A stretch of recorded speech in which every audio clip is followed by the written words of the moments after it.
Hello and welcome to Transforming Tomorrow, the podcast from the Pentland Centre for Sustainability in Business here at Lancaster University Management School. I'm Paul Turner. And I'm Professor Jan Babington. Jan, we're going to return today to the subject of modern slavery, but we're actually going to bring it a bit closer to home. And it's going to be really delightful to welcome Divya to the podcast because her work dovetails really nicely with some of Linda Hendry's work, but also with Mahmoud Gard's work. But it's really particular, and it's particular to a place in the UK.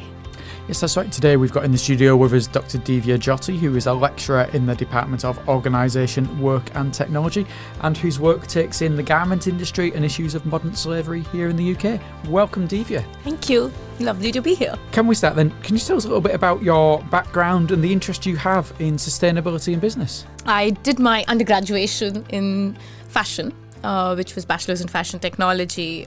It was more of a negotiation between me and my dad because he wanted me to be an engineer and I did not want to. I hated chemistry. So we ended up with fashion technology. That's what my degree is.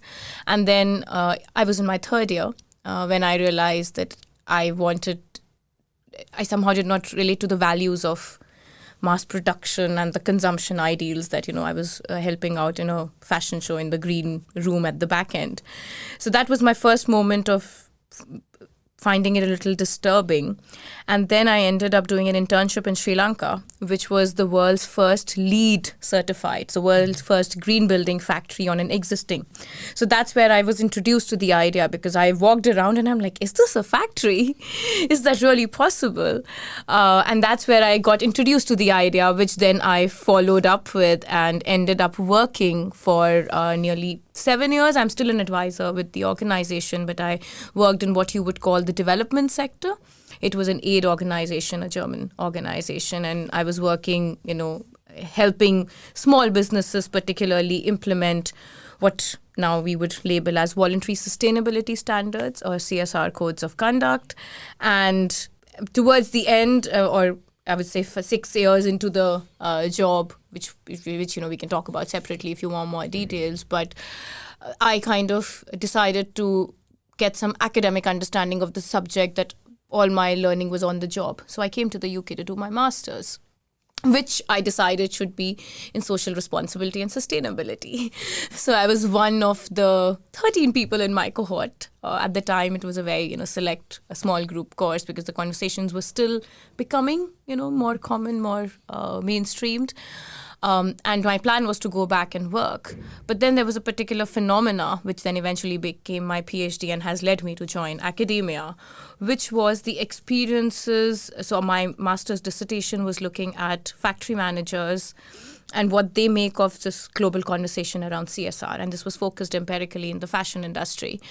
And one of the managers turned back and said to me, during a conversation, interview I was doing, that actually they have nothing to do with workers. I'm like, what do you mean? I have spent all of the years of my life trying to go into factories, train people, train workers. What do you mean? It has nothing to do with them. He's like, it doesn't.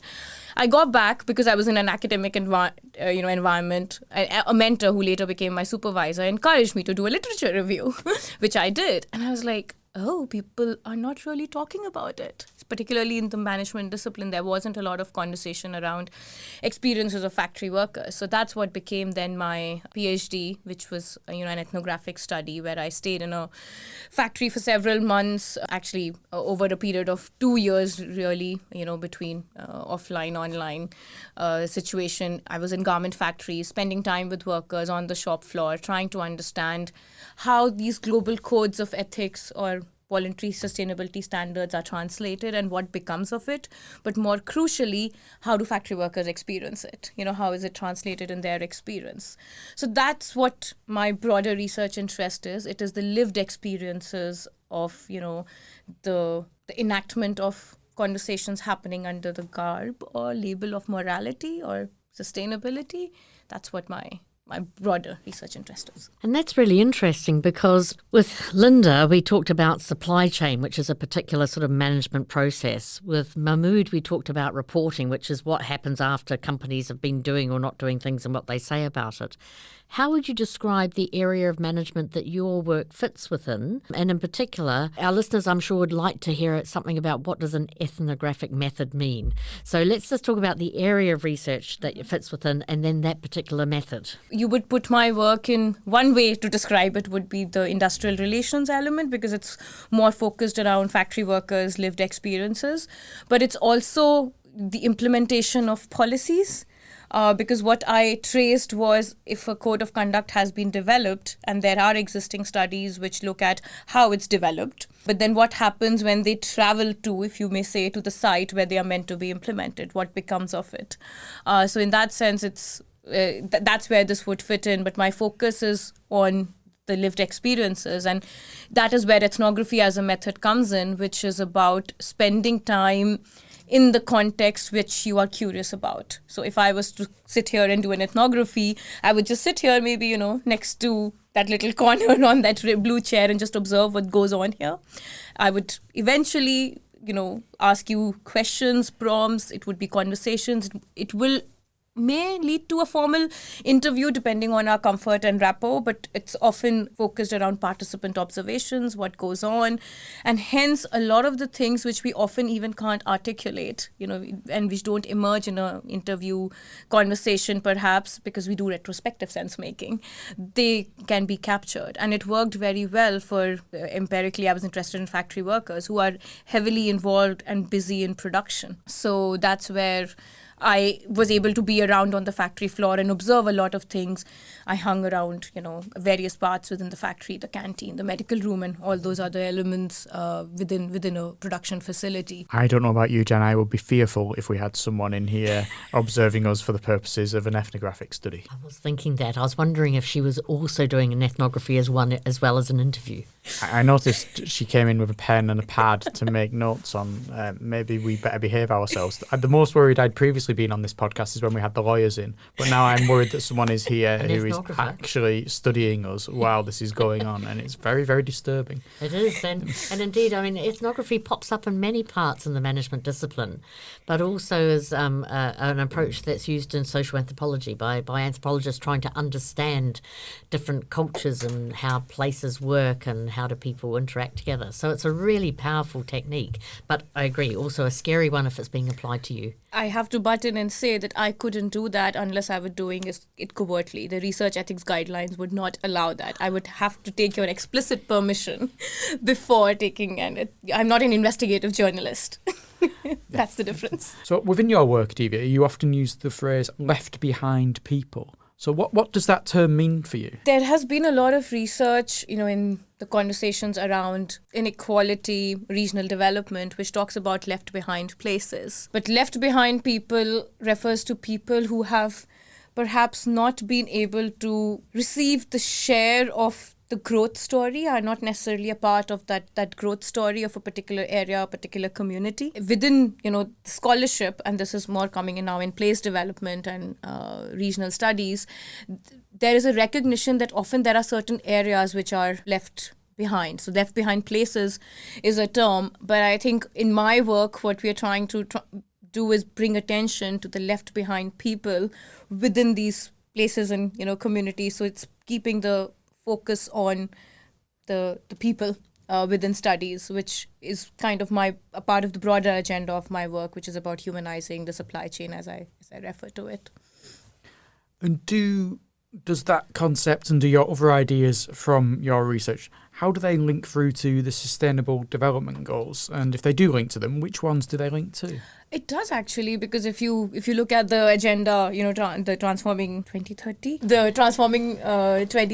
it explicitly uses the phrase leaving no one behind. In specific, the goals, I think directly this would link to SDG 10, which is reducing inequalities, but also SDG 8, decent work, also synergies with 1, no poverty, and 5, which is gender equality. So I think it is connected to the broader conversation about inclusive and equitable and sustainable development. A lot of what we discussed in the last episode with Ben Harrison tied in with decent work, and we didn't necessarily touch on modern slavery, more things such as the gig economy and similar, but you can see that the threads that would connect those.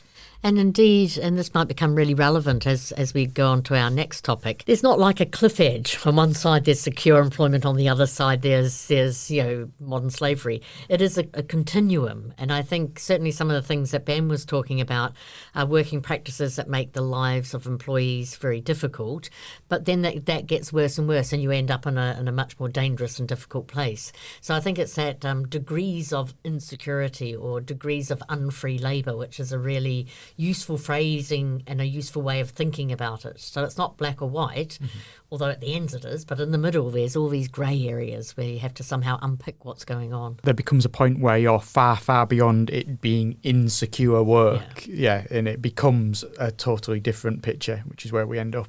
Yeah, and indeed that might be a really good way to move on to the heart of this podcast, because I know that you have particular insight into allegations around modern slavery in the city of Leicester, so right here in the UK. So can you tell us about that work? The first time I learnt about Leicester was actually in 2015 during my master's, when I came across a report by the Ethical Trading Initiative. And frankly, at the time, I was just curious because I sort of didn't expect this.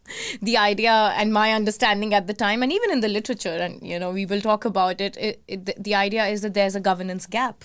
There are states or nation states which are either unwilling or unable to govern, and that is why you have poor enforcement, and you have all kinds of challenging working conditions and labor exploitation happening. And this was largely what we were trying to do when we went to factories. We were trying to treat implementation of standards or decent work as a technical problem, right? In factories, it's a management systems issue or an operations management issue. So that made me curious, but then I moved on to do my PhD. I graduated during the pandemic, and at the time, frankly, I was so done with my PhD. I was like, I think I'm going to just run away from academia, but because the world was on a lockdown, I couldn't run away anywhere. So I applied, and I ended up taking up a job in the city of Leicester. And when that happened, it almost coincided with the media expose about the working conditions, and there were, allegations made about that Leicester is actually the Wild West. By certain politicians about, and there were claims that there are 10,000 people in modern slavery. So those were the allegations which started coming out, and that happened alongside me taking up a job in the city. So I started kind of getting involved with the conversation more broadly. Now, what happened, to give you just a bit of a context and my involvement in Leicester, and then we can unpick different bits of the conversation. So the media reports came out at the time. Boohoo, as one of the leading fashion brands, was sourcing mostly from Leicester. There were a handful of others as well, but Boohoo was sourcing most broadly. What really intrigued me was, again, the worker perspective, because that's the where I was looking at it, because the media reports covered how workers were supposedly standing on the line, as some of our colleagues will tell you, socially distanced, and then they were huddled together in a bus, and they were still going and manufacturing loungewear so that all of us could work in our homes. Now, it does make you curious, like what's really going on. So that is what was generating, I would say, interest for me as an individual researcher.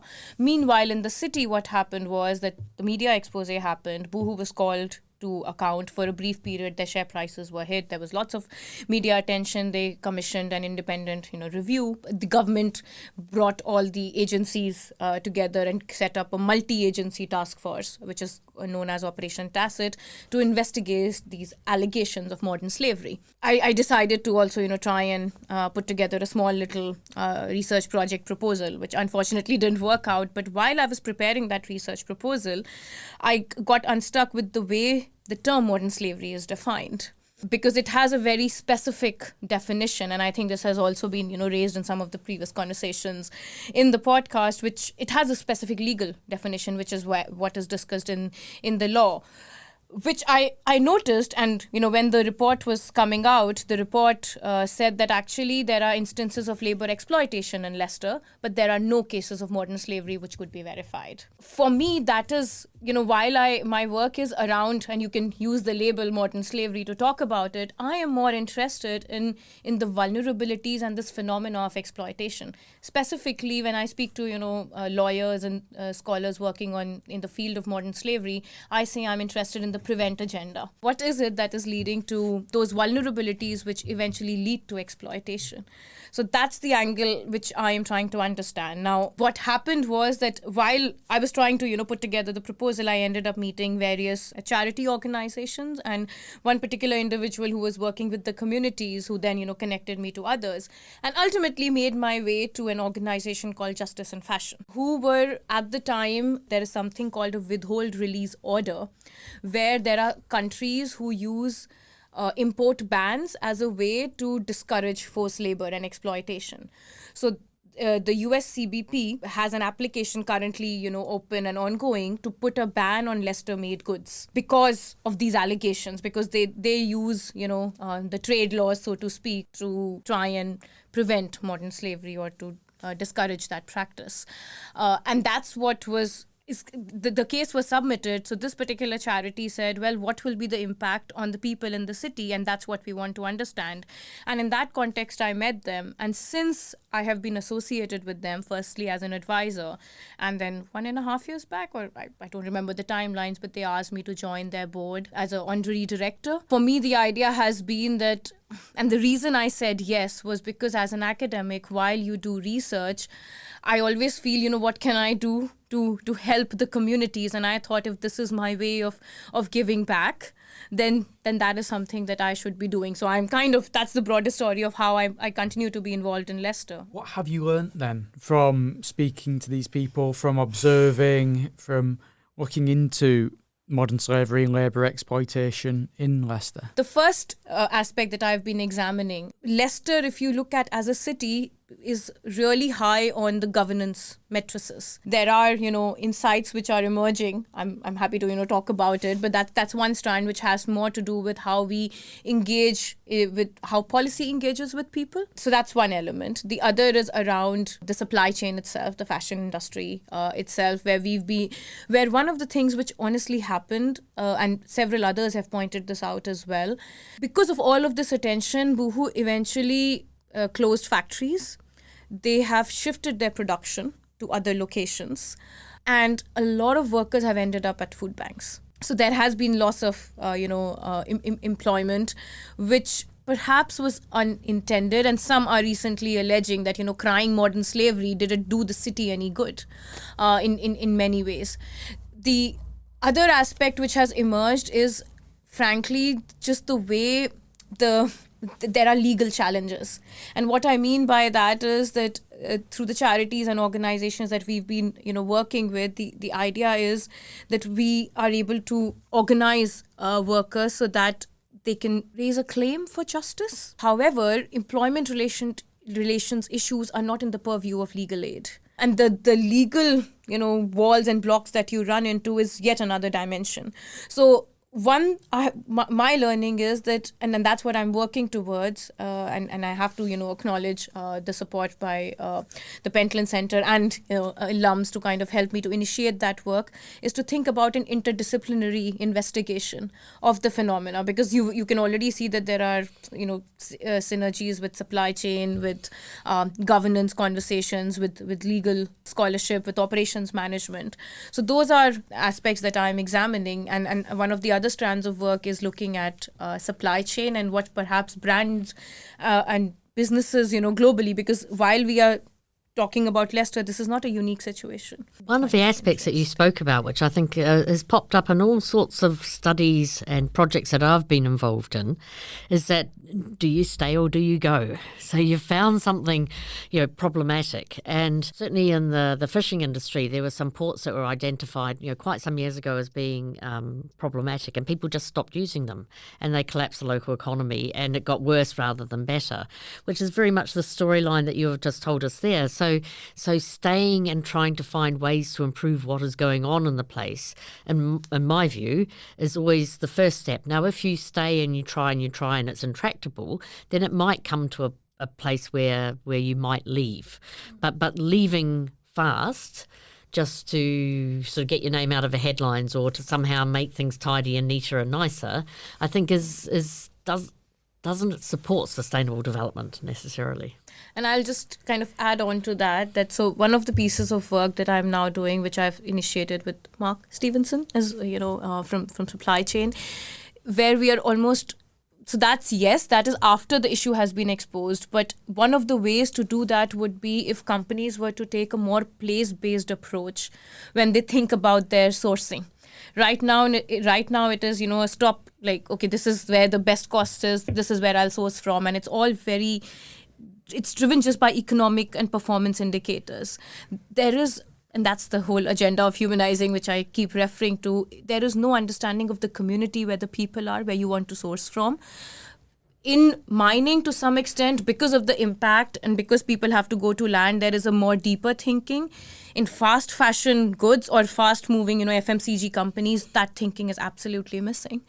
So that is an argument that I'm working to develop. It is still very much a work in progress, that perhaps what we need is a place-based approach to sourcing, which will then enable that even if you have to leave, you can't just say, stop, let's stop, which was in some ways the reaction of a lot of brands when the pandemic hit.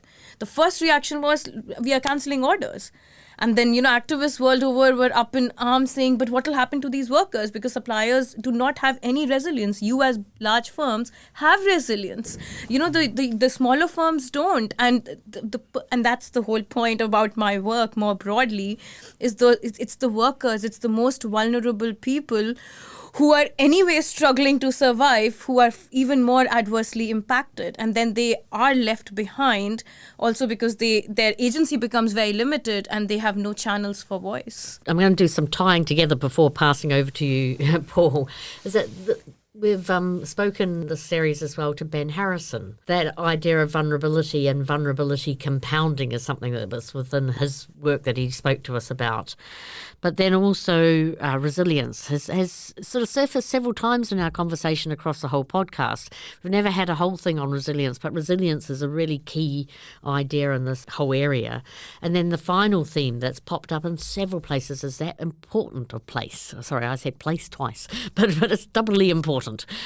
So place really matters as well. There are so many geographical, community-based elements in all of this, which ties in a bit with what you were saying as well about regulation and such. It's hard to shape regulation to work perfectly in any individual community or factory or setting or whatever it is.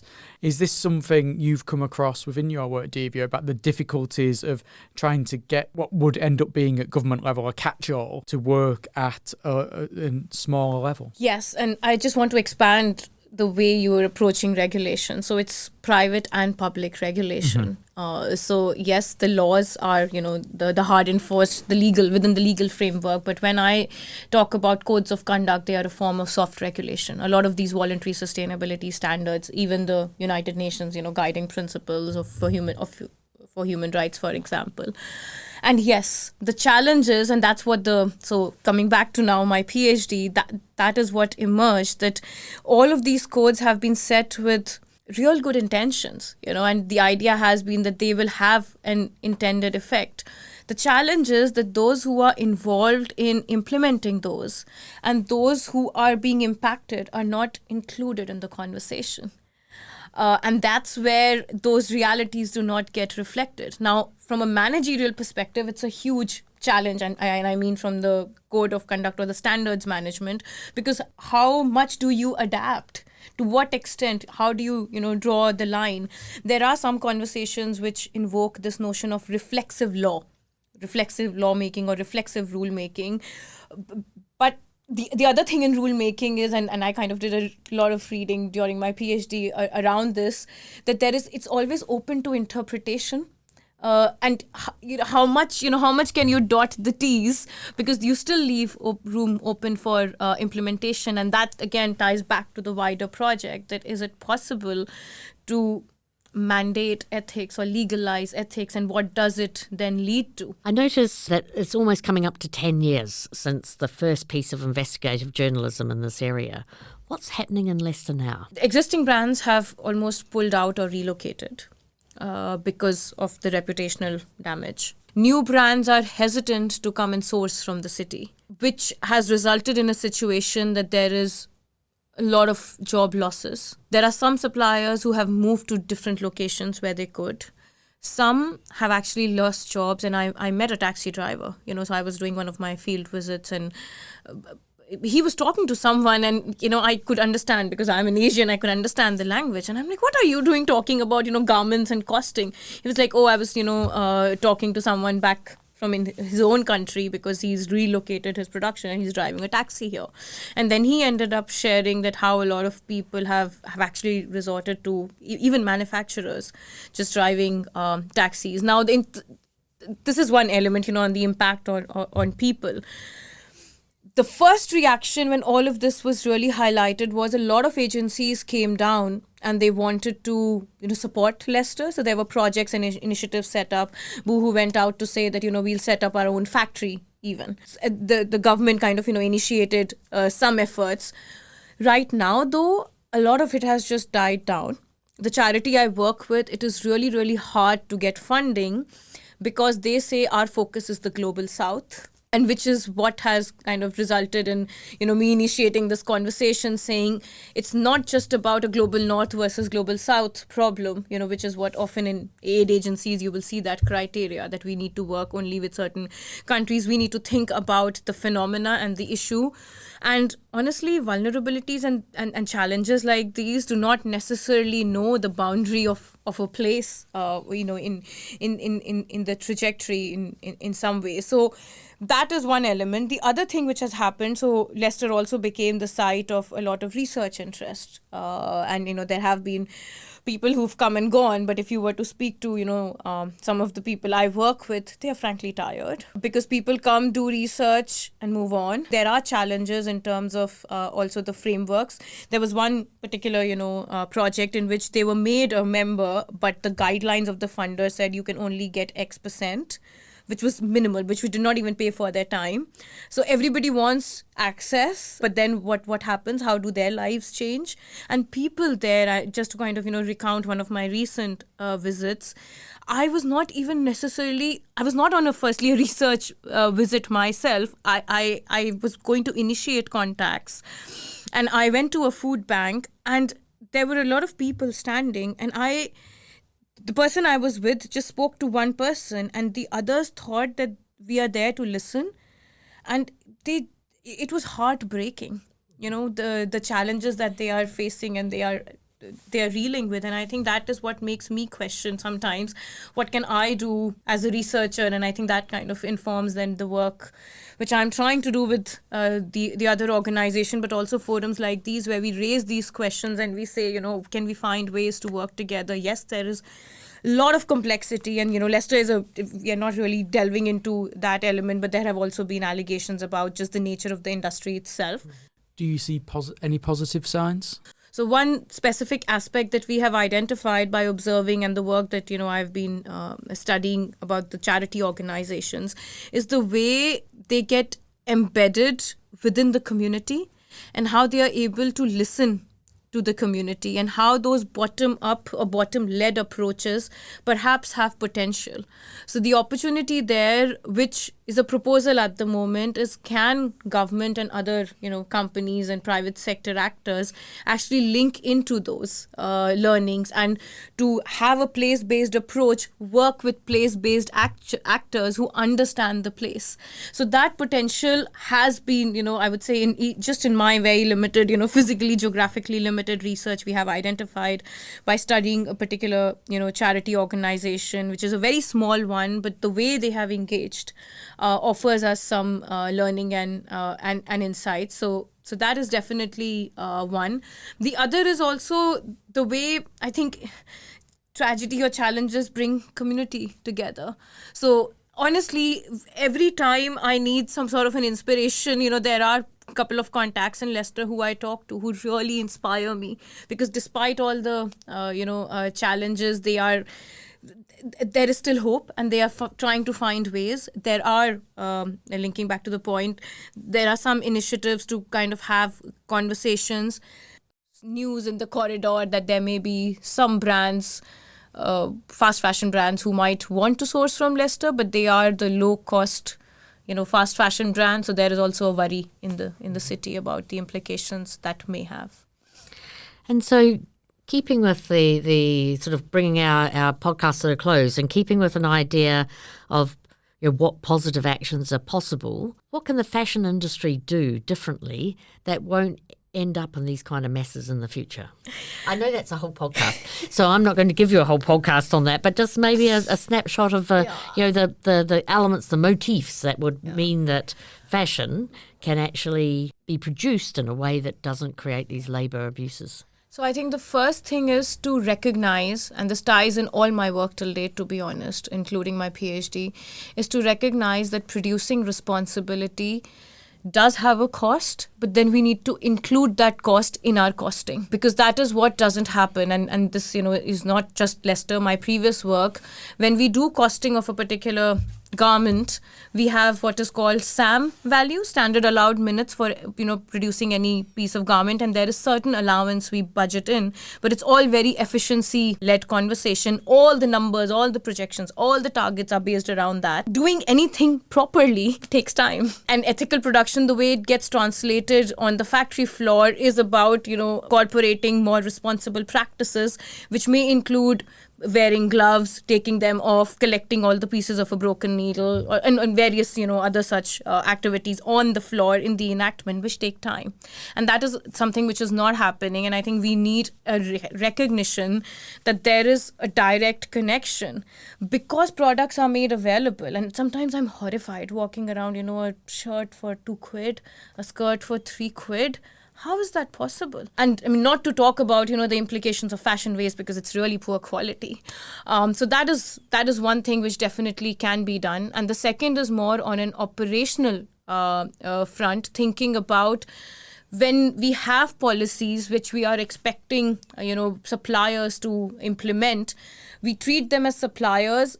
Even if we call them business partners, they are not partners. Which is a hugely challenging aspect. I mean, what's happened in Leicester, what I have seen previously, but it's an ongoing challenge, particularly in this industry, that offshoring has also become about offshoring of responsibility in various ways. And then it keeps passing around. It's passing the buck all around in the complex supply chain. And I think that also needs a reconsideration, because right now what is happening, and this is the wider conversation, that there are legislations being enacted. So, the due diligence directive being the latest one. The burden of reporting around all of these is being passed on to these smaller and medium enterprises who do not have the resources necessarily for this data management. And I think that definitely needs a rethink. And the third element is to think about the people, and this is a conversation I do with my students, that we have an employer and employee relationship. The economic imperative led us to go for offshoring and out, taking that responsibility and burden away, and it became somebody else's responsibility in some ways. But my decisions as a brand, as the designer, are still having implications, and I think we need to kind of rethink that responsibility that we have to the people involved in making our products. That conversation needs a rethink. I think the recognition has happened, and I think what happened during the pandemic with, people raising questions that, you can't just, cancel the orders like that, was one aspect, but we are still far from that. It's about what we want to truly measure and what we want to value.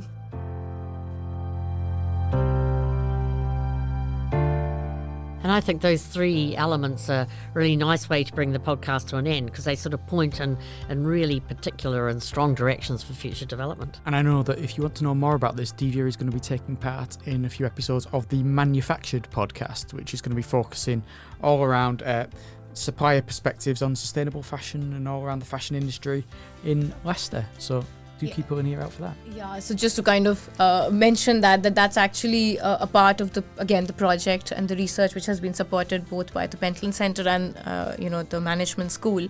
Manufactured is a podcast which is industry focused, but we are doing a whole series to kind of tackle this question about what does it mean, this whole global north versus global south conversation, which should come out sometime in the summer. Well, we look forward to it. Yeah. Thank you very much for joining us, Divya. Thank you so much for the conversation. Next time, Jan, we're going to be joined from Sweden by Professor Henrik Österblom, who is the director of the Anthropocene Laboratory at the Royal Swedish Academy of Sciences. And he's going to be explaining to us exactly what Anthropocene is, among other things. Brilliant. We look forward to that. Until then, if you do have a question, do email us pentlandcentre@lancaster.ac.uk. And until next time, I'm Paul Turner. And I'm Professor Jane Babington.